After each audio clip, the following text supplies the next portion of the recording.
Friends, இன்றைக்கி வந்து நம்ம மரவள்ளிக்கிழங்கு வந்து நம்ம எப்படி வேகடிக்கிறதுன்னு பார்த்துடலாம். பாருங்கள், இந்த மரவள்ளிக்கிழங்கு வந்து நல்லா க்ளீனாக வாஷ் பண்ணி எடுத்தாச்சு. இப்போ இது மேலே இருக்கிற பொட்டெல்லாம் எடுத்துடலாங்க. பாருங்கள், மேலே இருக்கிற பொட்டெல்லாம் எடுத்தாச்சு.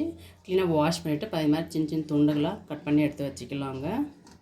குக்கரில் தண்ணி எடுத்து வச்சுருக்குங்க. இப்போ இந்த கிழங்கெல்லாம் இதில் சேர்த்திடலாம். இந்த அளவுக்கு நம்ம கல் உப்பு சேர்த்துக்கலாங்க. இது 1/2 kg கிழங்குங்க. கிழங்கு பாருங்கள், தண்ணி வந்து கிழங்கு பின்ன கொஞ்சம் மேலே இருக்கணும். இப்போ குக்கருக்கு மூடி போட்டுடலாங்க. 3 விசில் தரலாங்க. விசில் போட்டிருக்கேன். 3 விசில் ஆச்சுங்க. நம்ம ப்ரெஷர் செக் பண்ணிவிட்டு நம்ம ஓப்பன் பண்ணிடலாம். பாருங்கள், நல்லா கிழங்கெல்லாம் வெந்திருக்கு. இது நம்ம ஃபில்டர் பண்ணிடலாங்க.